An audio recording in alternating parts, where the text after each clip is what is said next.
Hi friends, ಎಲ್ರಿಗೂ ನಮಸ್ಕಾರ.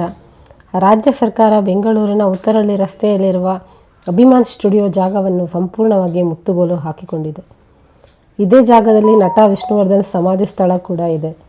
ನಿಯಮ ಷರತ್ತಿನ ಉಲ್ಲಂಘನೆಯ ಕಾರಣದಿಂದ ರಾಜ್ಯ ಸರ್ಕಾರವು ಅಭಿಮಾನ್ ಸ್ಟುಡಿಯೋ ನಿರ್ಮಾಣಕ್ಕಾಗಿ ನಟ ಬಾಲಕೃಷ್ಣ ಅವರ ಕುಟುಂಬಕ್ಕೆ ನೀಡಿದ್ದ ಎಲ್ಲ 20 ಎಕರೆ ಜಾಗವನ್ನು ಈಗ ಅಧಿಕೃತವಾಗಿ ಮುತ್ತುಗೋಲು ಹಾಕಿಕೊಳ್ಳಲಾಗಿದೆ. ಬಾಲಕೃಷ್ಣ ಅವರ ಮೊಮ್ಮಗ ಕಾರ್ತಿಕ್ ಈಗ ಅಭಿಮಾನ್ ಸ್ಟುಡಿಯೋ ಜಾಗದ ಮೇಲೆ ಯಾವುದೇ ಹಕ್ಕು ಅಧಿಕಾರ ಇಲ್ಲ. ಇದೇ ಅಭಿಮಾನ್ ಸ್ಟುಡಿಯೋ ಜಾಗದಲ್ಲಿ ನಟ ಸಾಹಸ ಸಿಂಹ ವಿಷ್ಣುವರ್ಧನ್ ಅವರ ಅಂತ್ಯ ಸಂಸ್ಕಾರ ಮಾಡಲಾಗಿದೆ. ಇದೇ ಜಾಗದಲ್ಲಿ ವಿಷ್ಣುವರ್ಧನ್ ಸ್ಮಾರಕ ನಿರ್ಮಿಸಲು ಜಾಗ ನೀಡಲು ನಟ ಬಾಲಕೃಷ್ಣ ಕುಟುಂಬ ನಿರಾಕರಿಸಿತ್ತು. ಇತ್ತೀಚೆಗೆ ವಿಷ್ಣುವರ್ಧನ್ ಸಮಾಧಿ ಸ್ಥಳದಲ್ಲಿನ ಸಣ್ಣ ಗೋಪುರವನ್ನು ಬಾಲಕೃಷ್ಣ ಮೊಮ್ಮಗ ಕಾರ್ತಿಕ್ ಹೈಕೋರ್ಟ್ ಆದೇಶದಂತೆ ನೆಲಸಮ ಮಾಡಿರುವುದಾಗಿ ಹೇಳಿದ್ದರು.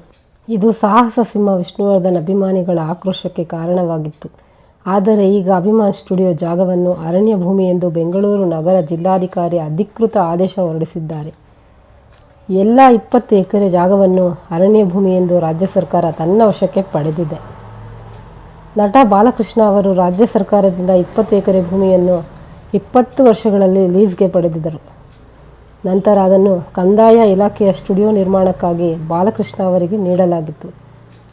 ಆದರೆ ನಿಗದಿತ ಕಾಲಮಿತಿಯಲ್ಲಿ ಆ ಜಾಗದಲ್ಲಿ ಸ್ಟುಡಿಯೋವನ್ನು ನಿರ್ಮಾಣ ಮಾಡಿಲ್ಲ. ಹೀಗಾಗಿ ನಿಯಮ ಉಲ್ಲಂಘನೆಯ ಷರತ್ತಿನ ಉಲ್ಲಂಘನೆಯ ಕಾರಣದಿಂದ ಎಲ್ಲ 20 ಎಕರೆ ಜಾಗವನ್ನು ಜಿಲ್ಲಾಡಳಿತ ಹಾಗೂ ರಾಜ್ಯ ಸರ್ಕಾರ ತನ್ನ ವಶಕ್ಕೆ ಪಡೆದಿದೆ. ಬಾಲಕೃಷ್ಣ ಅವರಿಗೆ ನೀಡಿದ್ದ 20 ಎಕರೆ ಪೈಕಿ 10 ಎಕರೆ ಜಾಗವನ್ನು ಅವರ ಮೊಮ್ಮಗ ಕಾರ್ತಿಕ್ ಅವರು ರಾಘವೇಂದ್ರ ಎಂಬುವವರಿಗೆ ಮಾರಾಟ ಮಾಡಿದ್ದರು. ಪ್ರತಿ ಎಕರೆ ಭೂಮಿಯನ್ನು 1,37,00,000 ರೂಪಾಯಿಗೆ ಮಾರಾಟ ಮಾಡಿದ್ದರು. ಮೀಸಲು ಅರಣ್ಯ ಪ್ರದೇಶವನ್ನು ಅನಧಿಕೃತವಾಗಿ ಮಾರಾಟ ಮಾಡಿದ್ದಾರೆ. ಈಗ ರಾಜ್ಯ ಸರ್ಕಾರ ಮಾರಾಟ ಮಾಡಿದ ಜಾಗವನ್ನು ಜೊತೆಗೆ ಉಳಿದ ಜಾಗವನ್ನು ಮುತ್ತುಗೋಲು ಹಾಕಿಕೊಂಡಿದೆ. ಎಲ್ಲ 20 ಎಕರೆ ಜಾಗವನ್ನು ಸಂಪೂರ್ಣವಾಗಿ ತನ್ನ ವಶಕ್ಕೆ ಪಡೆದಿದೆ. ಇದೇ ಅಭಿಮಾನ್ ಸ್ಟುಡಿಯೋ ಜಾಗದಲ್ಲಿ ನಟ ವಿಷ್ಣುವರ್ಧನ್ ಅವರು ಅಂತ್ಯ ಸಂಸ್ಕಾರ ಮಾಡಲಾಗಿತ್ತು.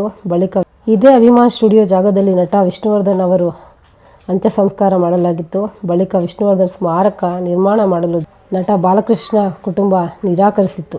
ಆದರೆ ಅಸಲಿಗೆ ನಿಯಮಬದ್ಧವಾಗಿ ಕಾನೂನುಬದ್ಧವಾಗಿ ಭೂಮಿಯನ್ನು ಸರ್ಕಾರದಿಂದ ಪಡೆದಿರಲಿಲ್ಲ.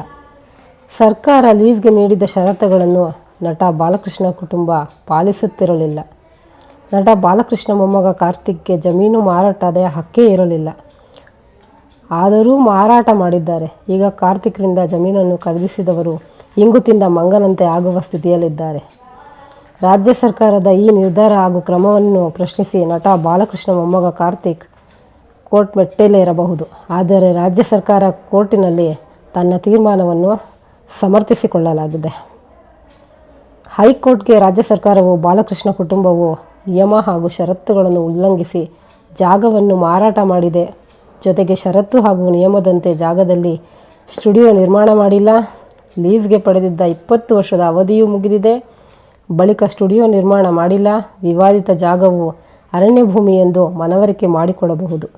ಹೀಗಾಗಿ ಕಾನೂನು ಹೋರಾಟದಲ್ಲಿ ನಟ ಬಾಲಕೃಷ್ಣ ಮಕ್ಕಳು ಮೊಮ್ಮಕ್ಕಳಿಗೆ ಹಿನ್ನಡೆಯಾಗುವ ಸಾಧ್ಯತೆ ಮೇಲ್ನೋಟಕ್ಕೆ ಕಂಡುಬರುತ್ತಿದೆ. ಇದು ವಿಷ್ಣುವರ್ಧನ್ ಅಭಿಮಾನಿಗಳಿಗೆ ಸಿಕ್ಕ ಜಯ.